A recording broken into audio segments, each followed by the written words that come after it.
आज हम बात करेंगे भोजपुरी के सुपरस्टार गायक और गायिका के पहले गाने के बारे में। हम आपको बताएंगे कि पवन सिंह, खेसारी लाल यादव, अरविंद अकेला, कल्लू, शिल्पी राज, शिवानी सिंह, प्रमोद प्रेमी, राकेश मिश्रा के पहला गाना कौन सा था और वह गाना हिट था या फ्लॉप। वीडियो के लास्ट तक बने रहे। अगर चैनल पर नए हैं तो चैनल को भी सब्सक्राइब कर लें। सबसे पहले बात करते हैं राकेश मिश्रा के बारे में। इनका पहला गाना था जिला हिलौलू ए रसीली। यह गाना पूरी तरह से फ्लॉप रहा था। अब हम बात करेंगे कल्लू के बारे में। जी हाँ दोस्तों, अरविंद अकेला कल्लू ने मात्र 8 साल की उम्र से ही गाना शुरू कर दिया था। इनका पहला गाना था गवानवा ले जा राजा जी। यह गाना एकदम हिट रहा था। इसी गाने से इनको पहचान भी मिल गई थी। अब बात करते हैं प्रमोद प्रेमी यादव के बारे में। इनका पहला गाना था अगल बगल उठल बा बीच में खाल बा। हालांकि यह गाना एक अश्लील था। यह गाना फ्लॉप भी हो चुका था। इनका एक गाना आया था बंगाल से सजनवा आई है ए राम। यह गाना हिट रहा और इसी गाने से प्रमोद प्रेमी यादव को एक पहचान मिली। अब बात करते हैं शिवानी सिंह के बारे में। कर्जा ना कबो बाबू माई के भराई हो। यह गाना उन्होंने अपने स्कूल में गाया था और उनके टीचर ने इसे रिकॉर्ड कर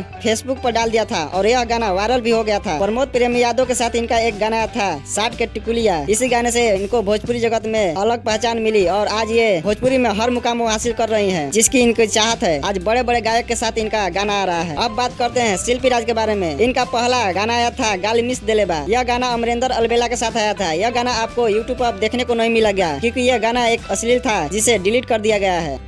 प्रमोद प्रेम यादव के साथ इनका एक गाना आया था का भाव बात तारा लीची को। इसी गाने से शिल्पी राज को भोजपुरी जगत में पहचान मिली। अब बात करते हैं पवन सिंह के बारे में। इनका पहला गाना था देवरा सिपहिया हमरो पियावा किसान हो। यह गाना एक स्टेज शो का था, लेकिन किसी ने यह गाना रिकॉर्ड करके मार्केट में बेच दिया था। उस समय कैसेट का जमाना था। यह गाना मार्केट में खूब बजा था। उनके पहले गाने से ही पवन सिंह को अलग पहचान मिल गई थी। अब बात करते हैं खेसारी लाल यादव के बारे में। इनका पहला गाना था कैसन मशीन बा। यह गाना पूरी तरह से फ्लॉप रहा था, लेकिन फिर भी खेसारी लाल यादव ने हार नहीं मानी। उन्होंने एक और एल्बम निकाला माल भेटाई मेला में। यह एल्बम एकदम पूरी तरह से हिट रहा। इसी एल्बम से खेसारी लाल यादव को भोजपुरी जगत में अलग पहचान मिली और आज ये सबसे महंगे गायकों में से एक हैं। तो दोस्तों, कैसा लगा ये वीडियो आपको? अगर अच्छा लगा हो तो वीडियो को लाइक करें और दोस्तों के साथ शेयर करें। चैनल पर नए हैं तो चैनल को भी सब्सक्राइब कर ले। मिलते हैं अगली वीडियो में। पूरा वीडियो देखने के लिए धन्यवाद।